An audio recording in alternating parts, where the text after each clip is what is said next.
And here we are today to do some Navajo plying, and the first thing I wanted to show you is how I've set up my bobbin, which is with a little bit of tension on. Now this is a bit crude, and I believe there's another device that you can get from Ashford's which is called a competition lazy Kate, and that has fully tensioned bobbins all round.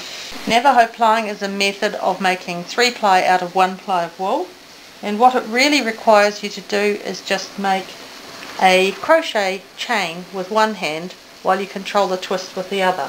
So I've got a loop open here in the bottom of my leader, so I've got a really coarse leader with 2 plies, and I've got it all ready, put plenty of twist into it, and now I'm just going to pull a loop through that leader, and then I'm going to start my Navajo plying. And it's just a matter of controlling that twist, putting enough twist in, and just keeping on pulling up that loop with your right hand and letting the twist come up with your left hand. It's a bit awkward at first, and it's quite important with this type of plying to ply quite slowly, and that's why I'm using a large whirl on my wheel, because I don't want to get it all out of control by trying to do it too quickly. So I'm just doing 3 beats of the treadle and then letting it run forward on the 4th one, which I worked out on my first half of this bobbin, which I've already made into something, as I'll show you in a minute.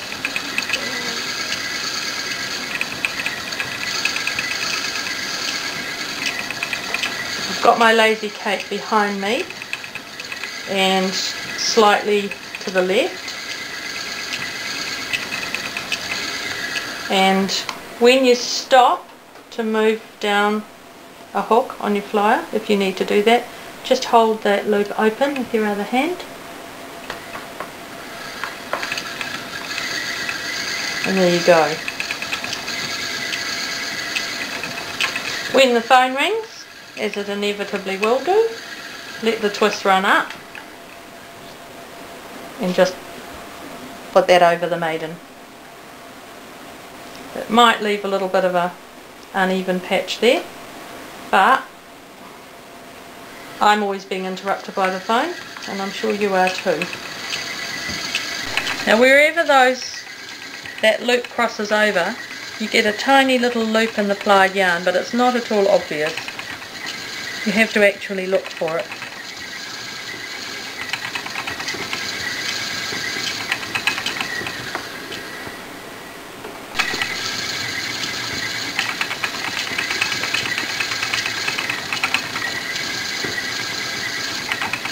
And you can see how those colour changes happen,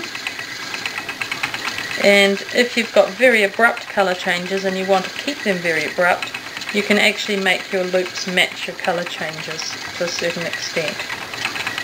So you could make longer or shorter loops. Now this is of course all merino wool. You can do Navajo plying with stronger wools to make carpet yarns, and because it's got a bit more twist in it, it tends to be quite hard wearing.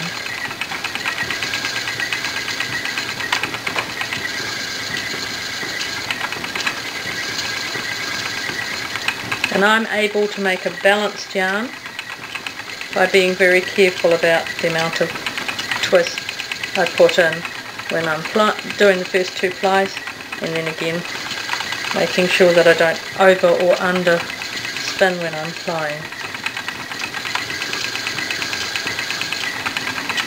It's quite hard to count and talk at the same time.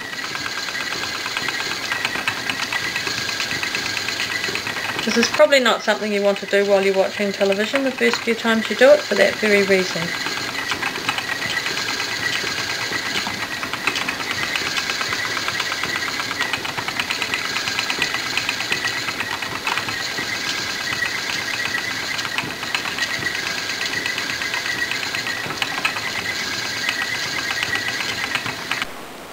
The difference between a Navajo plied yarn and a doubled yarn, a normal 2-ply, is that you get a separation of the areas of colour, far greater separation of the areas of colour.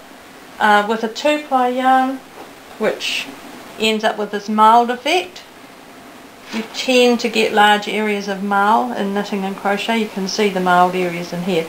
Even these areas, which you might not be able to see, are quite heavily marled between blue and purple. It looks quite solid from a distance, but close up you can see that it's quite marled. Whereas with this one, you've got a lot of areas of very clear colour from the different colours in the yarn, in the original sliver, I should say. Now, the other advantage, of course, is that you go from a very, very, very fine single, or in this case not that fine, to quite a bulky finished 3-ply yarn.